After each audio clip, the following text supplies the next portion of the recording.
I stood at the kitchen counter, chopping onions for my signature beef stew, when Josie burst through the front door. Her face was flushed, eyes wild with a mix of anger and something else I couldn't quite place. "Mom, I need to talk to you," she said, her voice trembling. I set down the knife, wiping my hands on my apron. "What's wrong, sweetie?" Josie paced the kitchen, her hands clenched into fists. "I saw Dad today. He was with Claudia." My heart skipped a beat. "What do you mean, with Claudia?" "They were at the mall, holding hands. I saw them, kissing." Josie's voice cracked on the last word. The room started to spin. I gripped the edge of the counter to steady myself. "Are you sure it was them?" Josie nodded, tears welling up in her eyes. "I'm positive, Mom. I'm so sorry." I took a deep breath, trying to process this bombshell. Steve and Claudia, my husband and my best friend? It couldn't be true. But Josie wouldn't lie about something like this. "Did they see you?" I asked, my mind racing. "No, I don't think so. I ran out of there as fast as I could." I pulled Josie into a hug, feeling her body shake with sobs. "It's okay, sweetie. We'll figure this out." Just then, the front door opened again. Jesse walked in, his backpack slung over one shoulder. He took one look at us and froze. "What's going on?" he asked, his voice laced with concern. I released Josie and turned to face my son. "Jesse, we need to talk. All of us." We gathered around the kitchen table, the beef stew forgotten. I explained what Josie had seen, watching Jesse's face darken with each word. "I'll kill him," Jesse growled, his hands balling into fists. "No, you won't," I said firmly. "We need to handle this like adults." "But Mom," Josie interjected, "what are you going to do?" I took a deep breath, trying to calm the storm raging inside me. "First, I need to talk to your father. We need to hear his side of the story." "His side?" Jesse scoffed. "What side could possibly justify cheating on you?" "I don't know," I admitted, "but I owe it to our family to at least hear him out before making any decisions." The sound of a car pulling into the driveway made us all freeze. Steve was home. "Kids, go to your rooms," I said, my voice steadier than I felt. "I need to talk to your father alone." Josie and Jesse exchanged worried glances, but did as I asked. As they climbed the stairs, I heard the front door open. "Laura?" Steve called out. "Something smells good." I stood up, smoothing down my apron. My hands were shaking, but I clenched them into fists at my sides. Steve walked into the kitchen, a smile on his face that quickly faded when he saw my expression. "What's wrong?" I looked at him, this man I'd loved for over 20 years, and felt my heart breaking. "We need to talk, Steve. Josie saw you today, with Claudia." The color drained from his face. "Laura, I can explain." "Can you?" I interrupted, my voice barely above a whisper. "Can you explain why our daughter had to see her father kissing another woman? Can you explain why you'd betray me with my best friend?" Steve's mouth opened and closed, but no words came out. In that moment of silence, I heard the muffled sobs of Josie from upstairs and Jesse's attempts to comfort her. I took a step closer to Steve, my voice low and dangerous. "You have one chance to tell me the truth, Steve. One chance to save this family. What's it going to be?" As I stared into his eyes, searching for any sign of the man I married, I realized that no matter what he said next, nothing would ever be the same again. Our perfect little family was shattered, and I had no idea how to pick up the pieces. I couldn't sleep that night. Steve's weak explanations and half-hearted apologies echoed in my head. By morning, I was a mess of anger and hurt, determined to see the truth for myself. I drove to Claudia's house, my hands shaking on the steering wheel. As I turned onto her street, my heart stopped. There was Steve's car, parked right in front of her house. I pulled over, my vision blurring with tears. How could he do this? How could they both betray me like this? My phone buzzed. It was Jesse. "Mom, where are you? Are you okay?" I took a deep breath, trying to steady my voice. "I'm fine, honey. I just needed to run an errand." "You don't sound fine. I'm coming to get you." "No, Jesse, But he had already hung up. I sat there, staring at Claudia's house, willing myself not to march up to the door and confront them both.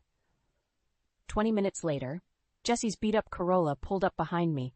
He got out and tapped on my window. I rolled it down, avoiding his eyes. "How did you find me?" "Find my iPhone," he said, his voice tight. "Mom, what are you doing here?" I gestured weakly at Steve's car. Jesse's face darkened as he understood. "Let's go home," he said, opening my door. "You shouldn't be here."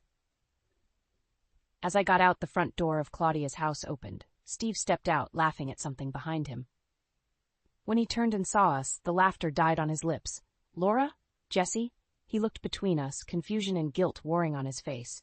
Jesse stepped forward, his fists clenched. "How could you, Dad? How could you do this to Mom?" Steve held up his hands. "Son, it's complicated. You don't understand."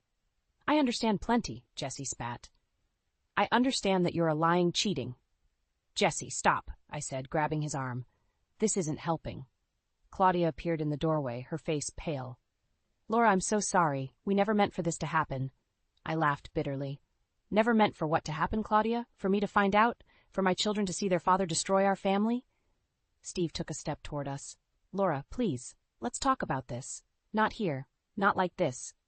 "No," I said, my voice surprisingly calm. "We're done talking, Steve. We're done with all of it." I turned to Jesse. "Let's go home." As we drove away, Jesse glanced at me. "Mom, what are we going to do?" I stared out the window, watching the familiar streets of our neighborhood blur past. "I don't know, honey, but we'll figure it out together." When we got home, Josie was waiting on the porch. One look at our faces told her everything. "It's true, isn't it?" she asked, her voice small. "Dad's really leaving us for her."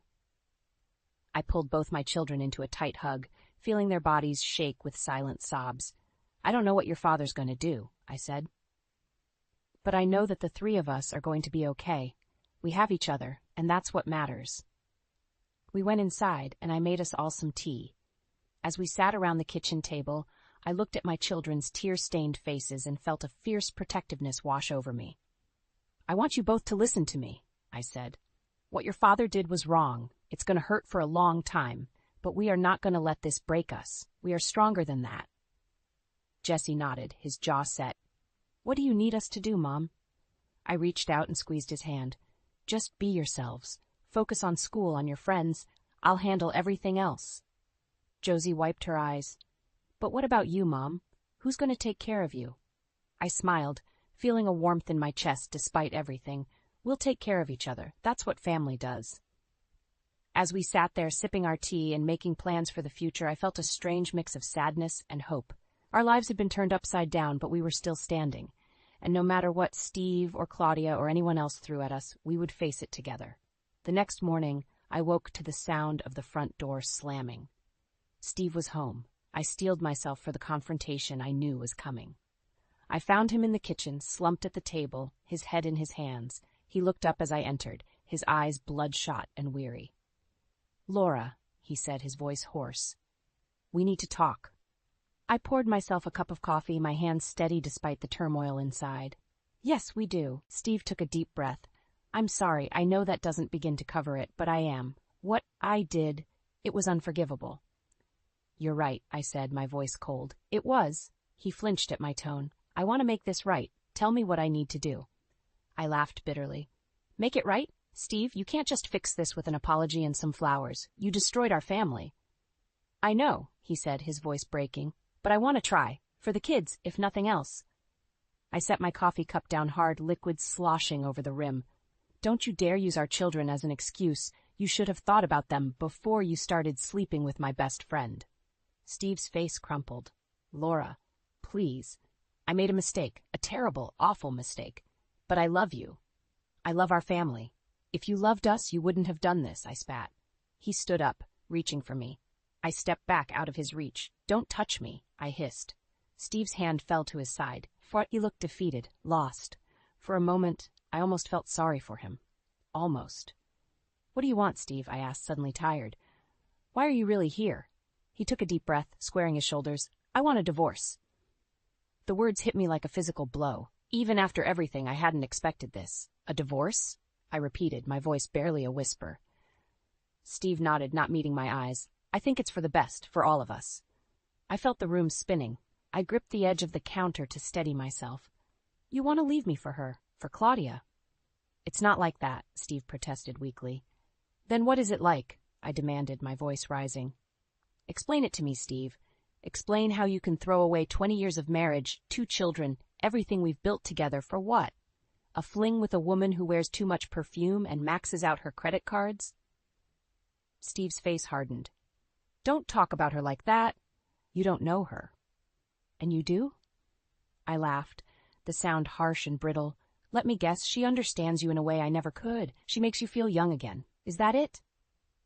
Stop it, Laura, Steve said, his voice low and dangerous. No, you stop it, I shot back. You don't get to waltz in here and demand a divorce like you're asking for a cup of sugar. You don't get to destroy our lives and then act like you're the victim. Just then, Josie appeared in the doorway, her face pale. Mom, Dad, what's going on?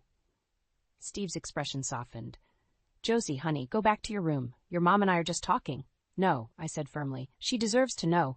Your father wants a divorce, Josie. He's leaving us for Claudia. Josie's eyes filled with tears. Dad, is that true? Steve looked stricken. Josie, it's complicated. I never meant to hurt anyone. But you did, Josie said, her voice breaking. You hurt all of us. She turned and ran upstairs. We heard her door slam shut. Steve moved to follow her, but I blocked his path. Leave her alone. You've done enough damage. He looked at me, his eyes pleading. Laura, please, we can work this out. We can go to counseling, take some time apart, anything but this. I shook my head, feeling a strange calm settle over me. No, Steve, you wanted a divorce. You've got one. Now get out of my house. As I watched him leave, I felt a mix of grief and determination wash over me. Our life together was over, but I had 2 children who needed me. No matter what it took, I would protect them and give them the stability they deserved. Steve may have given up on our family, but I never would. I stood on Steve's parents' doorstep, my heart pounding. I'd always gotten along well with Martha and George, but this visit felt different, dangerous even. Still, I needed to try. For the kids' sake, if nothing else. Martha answered the door, her smile fading as she saw me. Laura, what are you doing here? I took a deep breath. We need to talk, Martha, about Steve. Talk? She hesitated, then stepped aside to let me in. George was in the living room, watching golf. He muted the TV as I entered. What's this about, Laura? He asked, his voice gruff. I sat down, clasping my hands tightly in my lap. Steve and I are getting a divorce. He's been having an affair with Claudia. The silence that followed was deafening. Martha's face paled, while George's reddened. That can't be right, Martha said finally. There must be some mistake. I shook my head. I'm afraid not. Josie saw them together, and Steve admitted it to me himself. George leaned forward, his eyes narrowing. And what did you do to drive him to this, Laura? I recoiled as if I'd been slapped. Excuse me, George, Martha exclaimed, but he waved her off. No, I want to know, he pressed. Steve's a good man. He wouldn't do this without reason. I felt anger bubbling up inside me. Without reason. There is no reason good enough to justify what he's done. Martha sat down beside me, her face a mask of concern. Laura, dear, maybe if you'd been more attentive to Steve's needs. My needs? I interrupted, incredulous. What about my needs? What about our children's needs? George scoffed. Don't bring the kids into this. They'll be fine. Kids are resilient. I stood up, my hands shaking. Resilient? Do you have any idea what this is doing to them? Josie cries herself to sleep every night. Jessie's barely speaking to anyone. Well, maybe if you hadn't turned them against their father, Martha began. I didn't turn anyone against Steve, I snapped. He did that all on his own when he decided to throw away our family for a fling with Claudia. George stood up, towering over me. Now listen here, young lady. I won't have you coming into our home and speaking ill of our son. I refused to back down. Your son destroyed our family. He's abandoning his children for a woman who cares more about her designer handbags than anyone else. Martha gasped. How dare you speak about Claudia that way? She's a lovely woman. Suddenly, everything clicked into place. You knew, I whispered, looking between them. You knew about the affair, didn't you? Their silence was all the confirmation I needed. How long? I demanded. How long have you known? George looked away. That's not important. It is to me, I shouted. How long have you been lying to my face, pretending everything was fine? Martha stood up, wringing her hands. Laura, please try to understand. Steve was unhappy. Claudia makes him happy. I felt like I was going to be sick. And what about me? What about my happiness? What about our children's happiness? Sometimes sacrifices have to be made for the greater good, George said solemnly. I stared at them, these people I'd considered family for over 2 decades. The greater good? Is that what you call destroying a family? Martha reached out to touch my arm. I jerked away. Don't, I said, my voice cold. Don't you dare try to comfort me now. You're as much to blame for this as Steve is. I headed for the door, pausing with my hand on the knob. I came here hoping for support, for some semblance of family. I see now that was a mistake. You're not my family. You never were. As I walked out, I heard Martha call after me, but I didn't turn back. My mind was racing, piecing together all the times Steve had visited his parents alone, all the knowing looks and hushed conversations. I got into my car, gripping the steering wheel until my knuckles turned white. I'd come here looking for peace, for a way to salvage something from this mess. Instead, I'd found more betrayal, more pain. As I drove home, I made a decision. No more olive branches, no more attempts at reconciliation. From now on, I was fighting for myself and my children, and God help anyone who stood in my way. I was elbow-deep in soapy water, scrubbing dishes with more force than necessary, when the front door slammed open. Steve stormed into the kitchen, his face a thundercloud of rage. "You went to my parents," he shouted, not bothering with a greeting. I turned off the faucet and dried my hands, trying to stay calm. "Yes, I did." "How dare you?" Steve's voice rose. "You had no right to drag them into this." I felt my own anger rising to match his. "No right? They're my children's grandparents. I thought they deserved to know what was happening to their family." Steve laughed bitterly. "Family? Is that what you call this? You've turned everyone against me." "I didn't turn anyone against you, Steve," I said, my voice steady. "You did that all on your own when you decided to cheat on me with my best friend." He slammed his fist on the counter, making me flinch. "Don't you dare bring Claudia into this." "Why not?" I shot back. "She's as much a part of this mess as you are." Steve's face contorted with anger. "This is exactly why I want a divorce. You're always playing the victim, never taking any responsibility for your part in this." I felt like I'd been slapped. My part? What part did I play in your decision to betray our marriage vows? "You were never there for me," Steve shouted. "Always too busy with the kids, with your hobbies, with everything but me." I couldn't believe what I was hearing. "I was raising our children, Steve. Someone had to be there for them while you were working late nights and weekends." "Don't act like you're the only one who sacrificed," he spat. "I gave up my dreams to provide for this family." "And that gives you the right to throw it all away?" I asked, incredulous. Before Steve could respond, we heard a gasp from the doorway. Josie stood there, her eyes wide with shock and hurt. "Josie," Steve said, his voice softening. "Honey, I'm sorry. We didn't mean for you to hear that." Josie shook her head, backing away. "How could you say those things, Dad? How could you blame Mom for what you did?" Steve reached out to her, but she turned and ran upstairs. We heard her door slam shut. The fight seemed to drain out of Steve. He slumped against the counter, suddenly looking old and tired. "This is why I didn't want to involve the kids," he said quietly. I felt a surge of protective anger. "They're already involved, Steve. They're living this nightmare right along with us." He looked at me, his eyes pleading. Can't we try to make this work? For their sake?" For a moment, I almost wavered. Then I remembered the look on Josie's face, the pain in Jesse's eyes when he found out about the affair. "No," I said firmly. "We can't. It's too late for that." Steve's face hardened. "Fine. If that's how you want it, we'll do this the hard way. I'm calling my lawyer in the morning." As he turned to leave, I felt a strange sense of calm wash over me. "Steve," I called after him. He paused at the door, not turning around. "I want you out of the house by the end of the week," I said. "The kids and we need space to heal." Steve's shoulders slumped, but he nodded. Without another word, he left. I sank into a chair at the kitchen table, my mind racing. This was it. There was no going back now. We were really getting a divorce. I heard footsteps on the stairs and looked up to see Jesse and Josie standing in the doorway, holding hands. Their faces were a mix of fear and determination. "Mom?" Jesse said softly. "What happens now?" I took a deep breath, steeling myself for what lay ahead. "Now, we fight, for our family, for our future. It won't be easy, but we'll do it together." As I looked at my children's faces, I knew I had made the right decision. No matter what Steve or his parents or anyone else threw at us, we would face it as a team. And somehow, someway, we would come out stronger on the other side. The law office felt cold and impersonal as I sat across from my attorney, Sarah. She shuffled through a stack of papers, her face grim. "Laura, I won't sugarcoat this," she said. "Steve's playing hardball. He's going for full custody of the kids and wants to sell the house." My stomach dropped. "He can't do that, can he?" Sarah sighed. He's claiming you're an unfit mother, citing your emotional instability since the separation. I felt the room spin. Emotional instability? I'm not the one who threw away our marriage for an affair.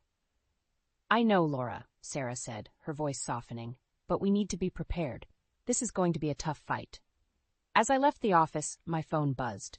It was my new boss at the bakery. Laura, I need you to come in. We're short-staffed. I glanced at my watch. Josie's parent-teacher conference was in an hour. I can't. I have a commitment with my daughter. Look, he said, his voice sharp. I know you're going through a rough time, but I need reliable employees. If you can't make it, don't bother coming back. I felt tears pricking my eyes. I'll be there, I said, my voice barely a whisper. I called Josie, my heart heavy. Honey, I'm so sorry. I can't make the conference. Work emergency. The silence on the other end was deafening. It's fine, Josie finally said, her voice flat. Dad said he'd go anyway. My blood ran cold. Your father's going? Yeah, Josie said. He called this morning, said he wanted to be more involved. I ended the call, my mind racing. Steve hadn't been to a school event in years. Why now? With a sinking feeling, I realized this was part of his strategy.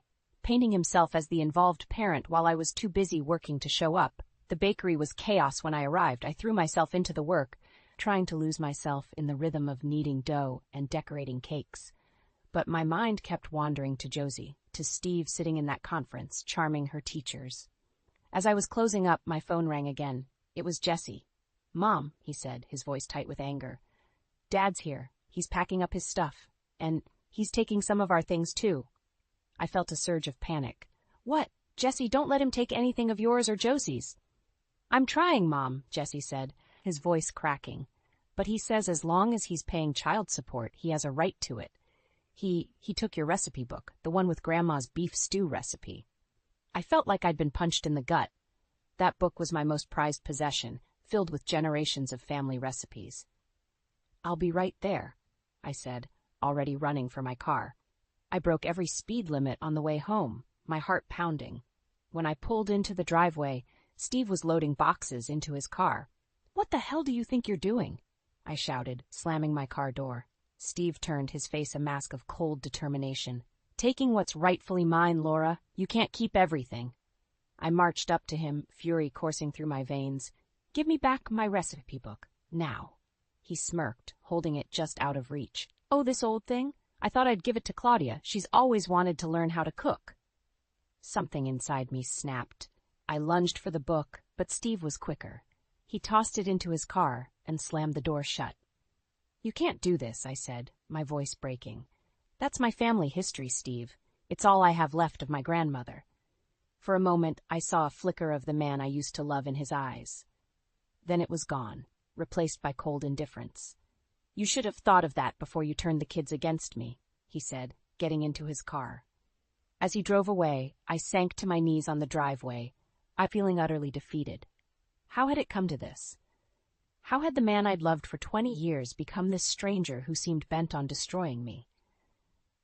I felt a hand on my shoulder and looked up to see Jesse and Josie standing there, their faces a mix of anger and concern. Mom, Jesse said softly, what are we going to do? I took a deep breath, forcing myself to stand. We're going to fight, I said, my voice stronger than I felt. Whatever it takes, we're going to fight. As we walked back into the house, I knew we were facing our toughest battle yet. But looking at my children, I also knew I had no choice but to win. For their sake and for mine. The phone rang, piercing the quiet of the kitchen. I glanced at the caller ID and froze. Steve. Hello, I answered, my voice wary. Laura, we need to talk, Steve said, his tone uncharacteristically subdued. Can we meet? My heart raced. After weeks of bitter legal battles and emotional turmoil, what could he possibly want? I don't think that's a good idea, Steve, I replied, trying to keep my voice steady. Please, Laura, it's important for the kids' sake. I closed my eyes, weighing my options. Finally, I agreed to meet him at a neutral location, the park where we used to take the kids when they were little. As I drove there, my mind was a whirlwind of emotions, anger, hurt, and a tiny, traitorous spark of hope that I couldn't quite extinguish. Steve was already there when I arrived, sitting on a bench, looking more disheveled than I'd ever seen him. As I approached, he stood up, his eyes red-rimmed and tired. Laura, he said, his voice cracking. Thank you for coming. I sat down, maintaining a safe distance between us. What do you want, Steve? He took a deep breath. I've made a terrible mistake. I want to come home. I want us to be a family again. I felt like I'd been punched in the gut. What? Claudia and I, it's over, he continued. It was never real. You and the kids, you're my real family. I was a fool to throw that away. I stared at him, speechless. Part of me wanted to laugh hysterically, while another part wanted to scream. Steve, I finally managed, you can't be serious. After everything you've done, everything you've put us through, you think you can just come back? He reached for my hand, but I pulled away. I know I've hurt you, Laura. I know I've hurt the kids, but I want to make it right. I'll do anything. Therapy, whatever it takes. I stood up, needing to put physical distance between us. And what about the custody battle? The house? My recipe book? Steve had the grace to look ashamed.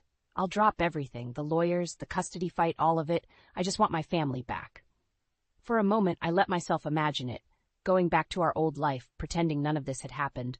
But then I remembered the pain in Josie's eyes, the anger in Jesse's voice, the nights I'd spent crying myself to sleep. No, I said, my voice firm. No, Steve, we can't go back. You destroyed that the moment you chose Claudia over us. His face crumpled. Laura, please, I love you. I love our children. If you loved us, I said, feeling a strange calm wash over me, you wouldn't have betrayed us in the first place. Just then my phone buzzed. It was a text from Jessie. Mom, where are you? The bakery called. They need you ASAP or you'll lose your job. Reality came crashing back. I had responsibilities, a life I'd built without Steve. I couldn't throw that away on a whim. I have to go, I said, turning away. Steve grabbed my arm. Laura, wait, don't do this. Don't throw away 20 years of marriage. I yanked my arm free, fury rising in me. I didn't throw it away, Steve. You did, and now you have to live with the consequences. As I walked away, Steve called after me, his voice desperate. What about the kids? Don't they deserve a chance to have their family back? I stopped, turning to face him one last time. Our kids deserve parents who respect themselves and each other. They deserve stability and love, not broken promises and shattered trust. With that, I got in my car and drove away, leaving Steve standing alone in the park where we'd once been happy. As I raced to the bakery, my mind was a whirlwind of emotions. Had I made the right choice? Was I denying my children a chance at having their father back? But then I remembered the strength I'd found in myself, the resilience I'd seen in Jessie and Josie. We'd been through hell, but we'd survived. We'd built a new life, a stronger family unit. I pulled into the bakery parking lot, took a deep breath, and stepped out of the car. Whatever challenges lay ahead, I knew one thing for certain. We would face them together, without Steve. Our family might be smaller now, but it was unbreakable. As I walked into the bakery, ready to fight for my job and our future, I felt a sense of peace wash over me. For the first time in months, I knew without a doubt that I had made the right decision. The day of Jessie's college graduation dawned bright and clear. As I stood in the kitchen preparing a special breakfast, I couldn't help but marvel at how far we'd come. The doorbell rang and my heart skipped a beat. I knew who it was. I'll get it, Jessie called from the living room. I heard muffled voices, then Jessie appeared in the kitchen doorway, his face a mix of emotions. Mom, Dad's here. He wants to talk to all of us. I took a deep breath, steeling myself. Okay, let's hear what he has to say. We gathered in the living room, Josie perched on the arm of my chair, Jessie standing protectively nearby. Steve sat across from us, looking uncomfortable in his suit. I know I have no right to be here, Steve began, his voice shaky, but I couldn't miss Jessie's graduation, and I wanted to apologize to all of you. I felt Josie stiffen beside me while Jessie's face remained impassive. Steve continued, I've been selfish and stupid. I threw away the best thing in my life for nothing. Claudia left me. My parents barely speak to me. I've lost everything. That's not our problem, Dad, Jessie said, his voice cold. You made your choices. Steve nodded, his eyes filling with tears. I know, and I'll regret those choices for the rest of my life. But I was hoping maybe we could start over? Be a family again? I felt a surge of anger, remembering all the pain we'd endured. But before I could speak, Josie stood up.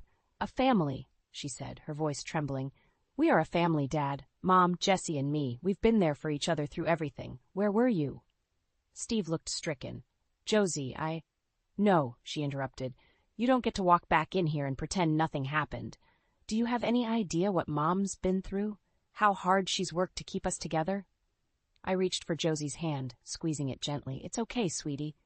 But Jessie stepped forward, his face set. No, Mom. Josie's right. Dad needs to hear this. He turned to Steve, his voice steady. Mom's been working 2 jobs to make ends meet. She's been to every school event, every doctor's appointment, everything. She even learned to make Grandma's beef stew from memory when you took her recipe book. I felt tears prick my eyes at the memory of that small victory. Steve looked at me, his face a mask of shame. Laura, I had no idea. I'm so sorry. For a moment, I saw a flicker of the man I'd once loved, but then I remembered all we'd been through, all we'd overcome. I appreciate your apology, Steve, I said, my voice calm, but we can't go back. We've moved forward and we're stronger for it. Steve nodded, defeat etched in every line of his face. I understand. I hope someday you can forgive me. As he stood to leave, Jessie spoke up. Dad, I still want you at my graduation, but not as my father. As a guest who's watching from afar, seeing what he lost. Steve's eyes filled with tears, but he nodded. Thank you, Jessie. That's more than I deserve. After he left, we sat in silence for a moment. Then Josie turned to me, her eyes shining. Mom, I'm so proud of you. Of us. Jessie nodded, pulling us both into a hug. We made it, didn't we? I held my children close, feeling a wave of love and pride wash over me. Yes, we did, and we'll keep making it, every single day. Later, as we sat in the auditorium watching Jessie receive his diploma, I caught sight of Steve sitting several rows back. Our eyes met for a moment, and I saw regret and longing in his gaze, but I felt no answering pull in my heart. Instead, I turned back to Josie, squeezing her hand as we cheered for Jessie. This was our family now, smaller perhaps, but stronger and more resilient than ever. As Jessie joined us after the ceremony, his face beaming with pride, I knew that whatever challenges lay ahead, we would face them together. We had weathered the storm and come out stronger on the other side. So, Jessie said, grinning at us, who's ready for some celebratory beef stew? Josie and I laughed, linking arms with him as we headed out into the bright sunshine. Our future stretched before us, full of promise and hope, and I knew with absolute certainty that we were going to be just fine.